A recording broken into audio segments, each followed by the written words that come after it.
Hey, it's Clay. How are you guys doing? I wanted to do another vlog. If you followed my channel for the last couple of months, I've been on a bit of a modeler journey. I had the HD500 for a couple of years, and that was kind of one of the more central, you know, pieces of gear to my channel and my playing for almost a year and a half, maybe 2 years. I played the heck out of that thing. I also have since gone to, I've tried the Zoom G3, which I still have. I tried the 11 rack more recently. Had that for a couple of months, and actually just sold it. Just shipped it off today to a forum member on the gear page, and pretty much sold it for what I paid for it. But yeah, so wanted to do a little bit of a in compare those modelers in comparison with the XFX, kind of a follow-up with my previous video where I kind of compared the HD500, the G3, and the 11 rack. Well, I wanted to throw the XFX in the mix, and kind of talk about the white elephant in the room, the fact that the XFX is so much more expensive. I mean, that in itself, I think, is a really big factor. And is it worth it? Kind of to answer that proverbial question, and just kind of talk about my experiences so far with the XFX. I wanted to give it a couple of weeks before I really did any sort of reviews, just because I think the X is such a deep unit that, it definitely, and it's so dependent on your playback system. Dialing it in with your set of studio monitors or your power PA speaker, that is so dependent on how good it's going to sound. Even getting a good pair of headphones can make all the difference in the world, and it's just there's so many things that it's capable of doing that it just takes a while to get used to it, to get to understand all that it's capable of. So I guess the first thing to start with is that obviously I sold the 11 rack and I'm sticking with the XFX. I mean, that's kind of obvious, but for those of you who are with one of the more lower end modelers, maybe you've got an HD500 and you're wondering, is the XFX2 worth it? Is it worth it? Well, it's hard for me to really explain and quantify that. It's really difficult, I think, to put a monetary value on stuff like this, just because part of it is it's music and it's art, and essentially these are tools. I mean, your gear is just a tool for you to create more art. That's pretty much what it comes down to. I mean, it's not really that different than a paintbrush for an artist, or whatever. Take your pick, whatever your medium is. It's just a tool. And for me, I feel like I made a pretty long forum post about this on the gear page soon after. I'll probably leave a link in the description if you want to go read it. This was a couple of days after I got the XFX2, just kind of reflecting on obviously the XFX2 sounds great, it does a lot. Those things are clear, but there were some side effects that I've gotten from playing the XFX that I really like. And one of them is that I have this sense of limitlessness. I feel no limitations by the XFX. Really the only limitations that I've experienced are ones that I impose on myself, if that makes sense. So, in terms of what I'm capable of now as a guitar player is limitless, And to contrast that with something like the HD500, I felt like there were, the Dr. Z, some of the Marshalls, and specifically with the cabinets, there were only a couple of cabinets that I really liked, like the 2x12 ported cabinet. There were only a couple of mics that I really liked. Didn't really care for a lot of the distortion or overdrive pedals, so if I wanted more gain, I often had to switch presets to a different amp. There were limitations that were put in place.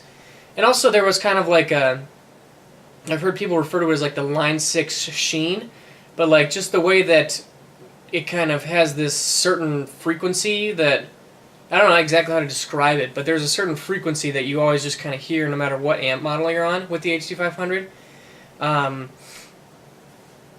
But basically, the point there is that while the HD500 is a fantastic unit, it's limited. You have limitations in terms of what it's capable of, in terms of, even little things like the way that you get Let's take like a Marshall Plexi, the interaction between the preamp and the power amp. You're limited in what you can do in terms of sag and feel and gain and saturation and response. It's just there are limitations. Whereas with the X-Effects, you can deep edit all that stuff to your heart's content till you get exactly the kind of feel that you're looking for, the exact level of saturation, the exact amount of cleanup, and all of this stuff kind of comes together in this really cool, interesting way. But basically, the X-Effects gives me this feeling of limitlessness. And the same, I think, is true with all the other modelers.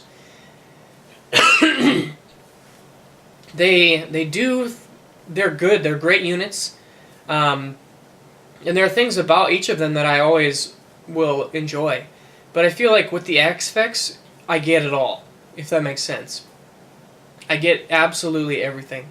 Because I feel like with the HD500, I really, really liked the way that it did foot switches. I really liked the way that it did all the switching between presets and effects and having the 2 rows. That just really worked in my mind and the way that I use presets. And that's actually been like the inspiration for how I'm using the X-Effects with scenes and XY switching and all that stuff. Just because that makes sense to me. But the kicker is that I can copy what you can do in the HD500 in terms of foot switching. I can get that in the X-Effects, but there are things the X-Effects can do that I can't do on the HD500. And with all the other units, I mean, like with the biggest strength I think of the G3 was its size, and that's definitely not true for the X-Effects. But in terms of getting all the tones, all the effects change, everything about it you can get in the X-Effects too.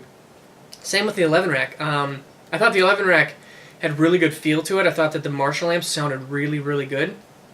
But the X-Effects sounds and feels just as good, and it has so much more. The 11 rack is probably the most limited of all the units in terms of effects choices, in terms of signal routing.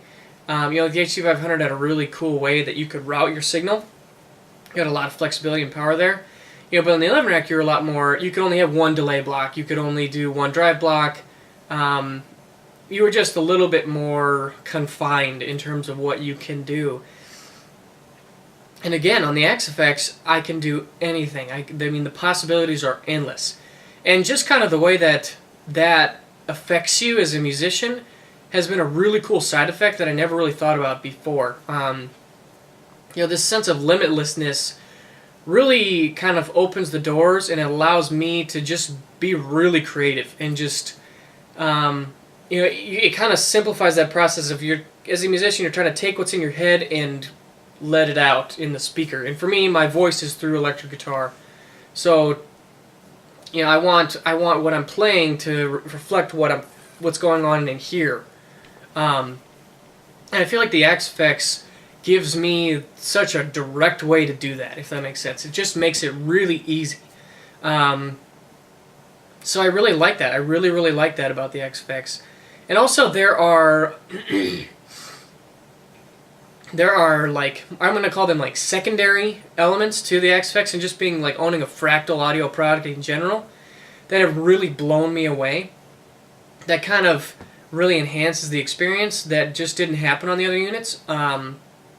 So, when I kind of first consider modelers, I always look at things like, how does it sound? Does it have a lot of the effects that I want? How's the signal routing? Like all the basics, the tone is, how's the tone? How do the amps feel? How do they sound? All those basic things about modelers. But with the fractal, with the X-Effects, there's all these secondary things that are just like mind-blowingly awesome. For example, there have been some previews for firmware 10. Right now it's on firmware 9, and they've had some releases, or just some like previews about firmware 10.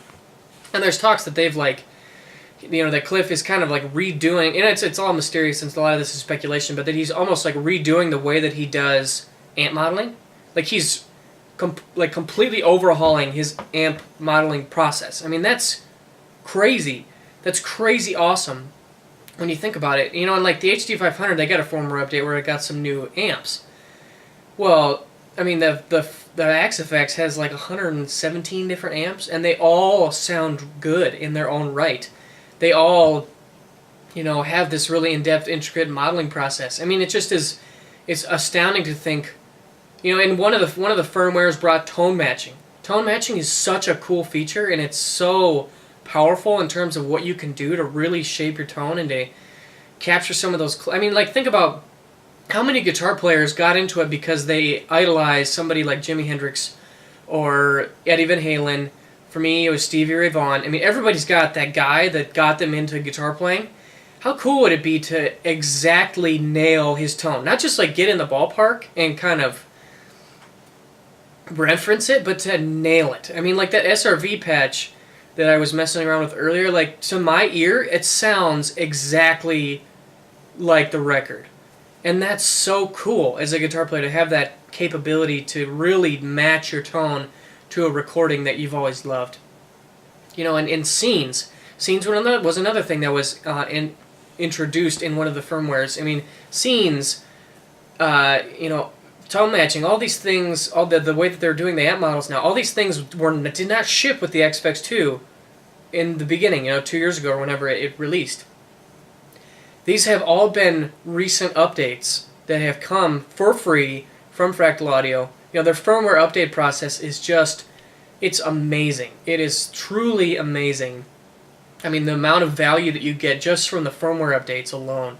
And it's cool to think about right now, like, okay, so version 6.0 brought tone matching. Version 10.0 introduces some new amp modeling technology. What is version 15 going to introduce? What is firmware 17 going to introduce? I mean, like, I think from the interviews that I've read is that Cliff specifically designed the Axe-Fx 2 to be extremely powerful in terms of hardware, so that it have a really long lifespan, so that the firmware could constantly grow and evolve and update. I mean, it's really exciting to think about, what is the Axe-Fx 2 going to look like in a year? What's it going to look like in 2 years? What is the firmware going to be like in 3 years? I mean, that kind of stuff is so cool. And, like with the 11 rack, Avid has pretty much abandoned it. I don't know. I mean, I've read some rumors that they are trying to gauge the viability of like a standalone editor outside of Pro Tools. But like, think what if the 11 rack introduced the ability to load third-party IRs, and it had a standalone editor. I mean, that in itself, I think, would almost revolutionize the 11 rack and make it capable of like 10% more, 10% better.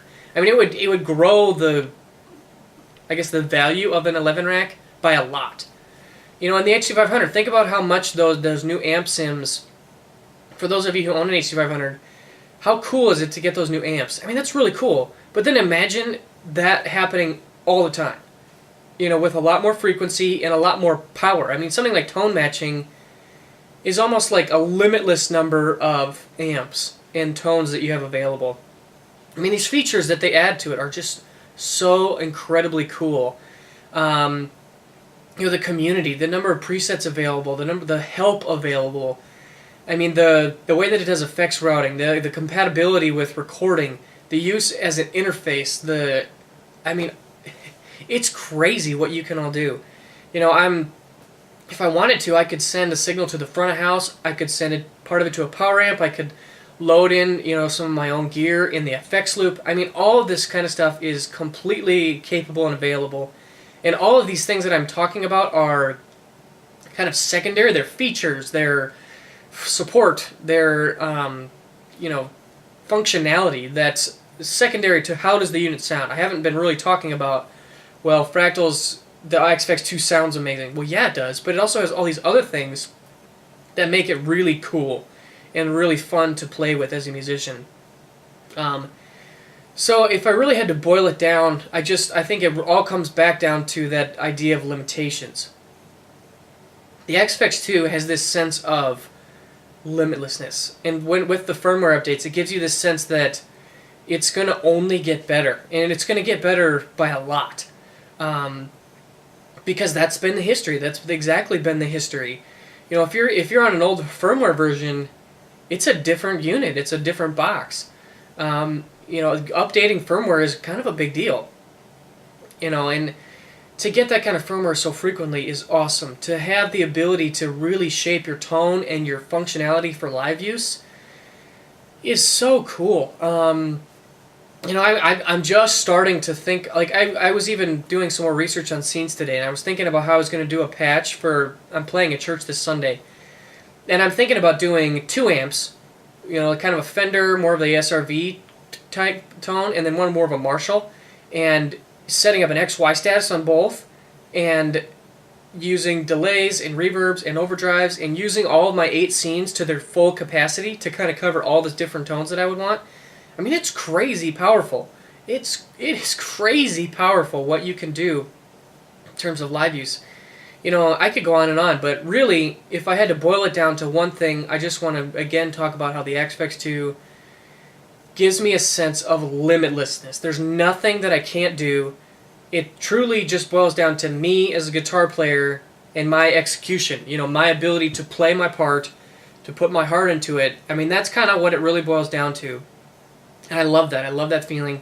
I love that it enables me to be a better guitar player. It inspires me to play more. I've posted videos almost every single day this week. I've got 3 more sitting on my computer, soon to be 4.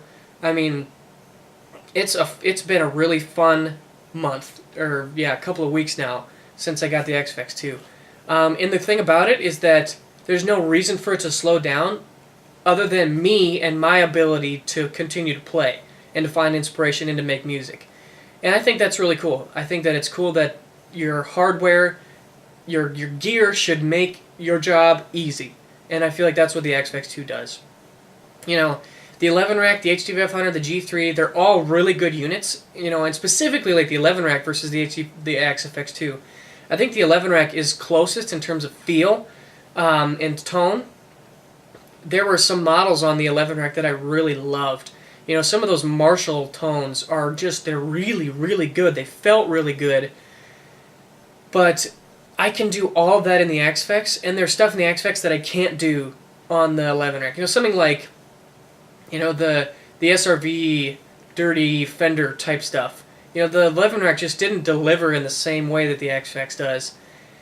You know, it's just capable of so much. And if you're thinking, is it worth it? Well, first consider with your current model, if you're using an HD500 or an 11 rack or whatever, are you happy with it in terms of limitations, or do you feel like do you have times or where you want to accomplish goal X, you want a certain tone or a certain signal path or a certain live configuration, but the unit limits you?